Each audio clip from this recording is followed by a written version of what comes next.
Felix from Nintendo Life here, and today I'm here to talk about what do you think you're doing?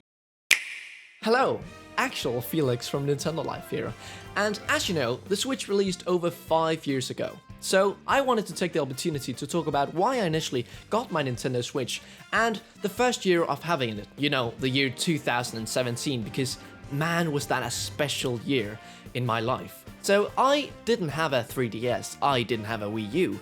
I don't know, I really wanted the consoles, but my mom and dad thought that, you know, I have a DS, I have a Wii, why should we get basically the same console? I'm not saying it is, but they thought it was. So yeah, I didn't have those consoles, but when I saw the initial trailer for the Nintendo Switch, you know, the one with walking the dog and playing Zelda, my life changed, because I wouldn't be here where I am today if I didn't see that trailer and decided on getting a Switch. I thought that this was the greatest invention ever. You can take off the Joy-Cons, play separately, pass one over to a friend. You essentially have two controllers out of the box. You can also play with one in each hand, you know, really slouch over, play whatever you like, or you can put them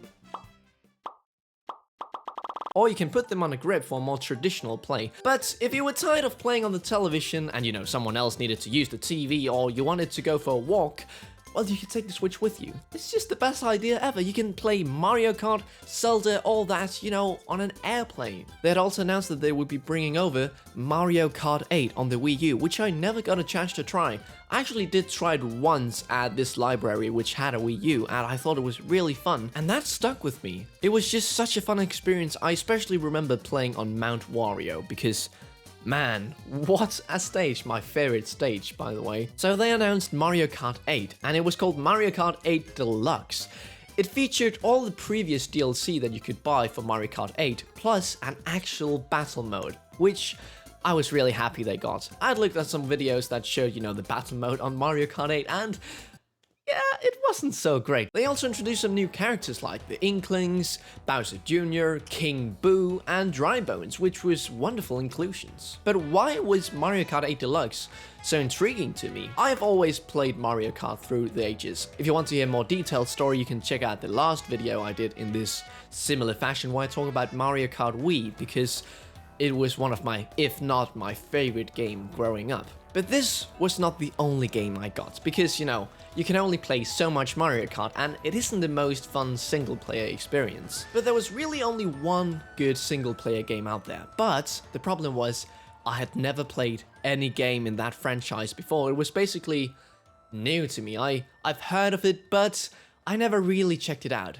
The game in mention was, of course, The Legend of Zelda Breath of the Wild. And boy, am I glad I picked up that game.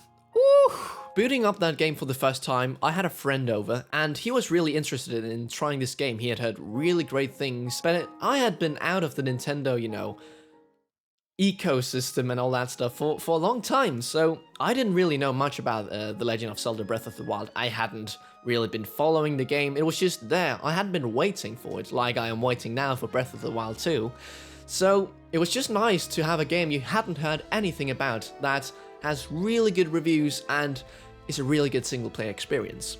I booted it up and played around in the Great Plateau, and one of the best feelings I've ever had in my life. I don't know what else can compare to it. It's like a feel of nostalgia that it's just there for life. I didn't know what I was doing. I didn't know what shrines was. I was just roaming around on this great plateau, like a little child roaming out in the great world. The old man gave me a little direction, but knowing nothing about the Zelda series was a bit of a challenge in the start.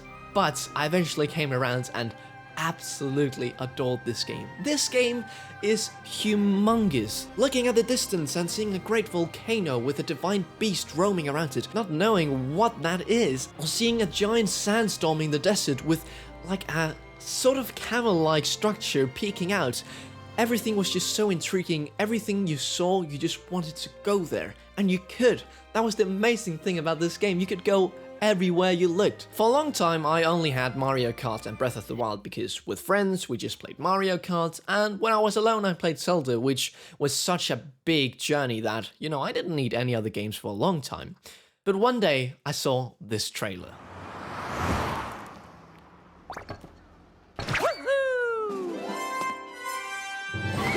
Yep, it's the infamous Mario roaming around in New Donk City trailer.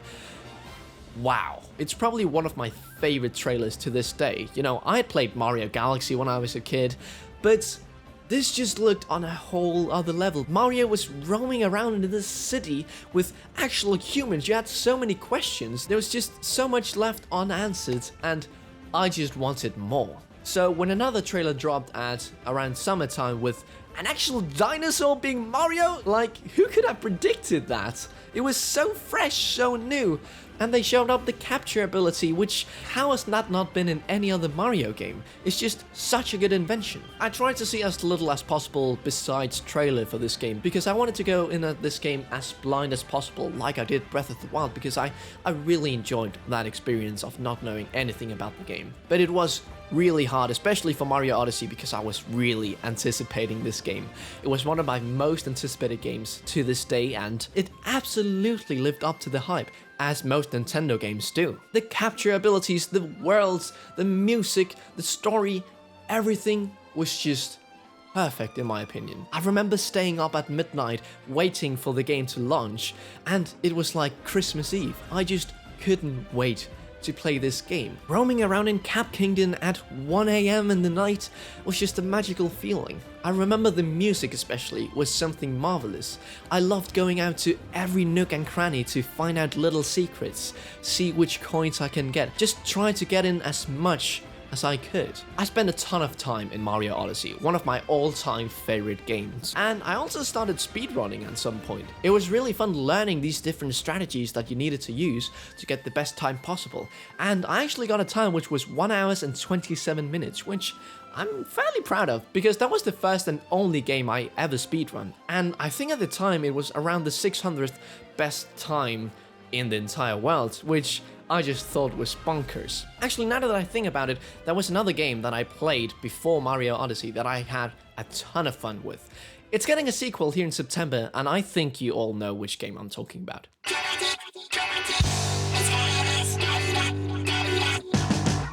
I had never been into shooters, but I was hooked with Splatoon. I think I would have enjoyed the game a bit more if I actually had friends who also played it, because it was a lot playing with random people who I didn't know, which I think took a little bit of the experience out. But like I said before, I didn't have a Wii U, I never tried Splatoon, and it was just a really fun concept. I especially really liked Turf War. That was my favorite, going around and inking your opponents, inking as much ground as possible, and I just tried to stay away for as much combat as possible and just try to ink places that people normally wouldn't see, and it worked for the most time. I was really bad. I'm really bad at shooting games, but I had my fun, and it was just a nice time. Oh, one last game that I got in that initial year, 2017, was Overcooked. For anyone who doesn't know what Overcooked is, it's like a small party game where you try to cook food and you need to really organize who does what, who cuts the vegetables, who washes the dishes, and it's really hectic. You're just yelling at your friends, and it's just really fun. I had so great memories with Overcooked, and I'm so glad I got the year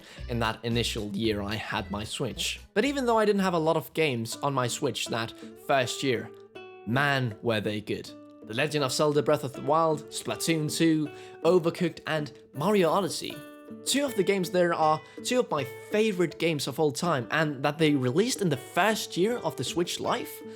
That's just amazing. I hope this video wasn't too boring to listen to, me talking about why I got my Switch and the games I played. It's something that I haven't thought about in a long time, and I'm glad I talked about it because it just brings up so many good memories from that time of my life. But before you go, please let me know in the comments below why you got a Switch and the first year of playing it, like your experiences with it. Which games did you play? Which games did you enjoy the most? I would love to sit down and read some of your wholesome stories, so please let me know down in the comments below. That was everything. I'll see you guys in the next one.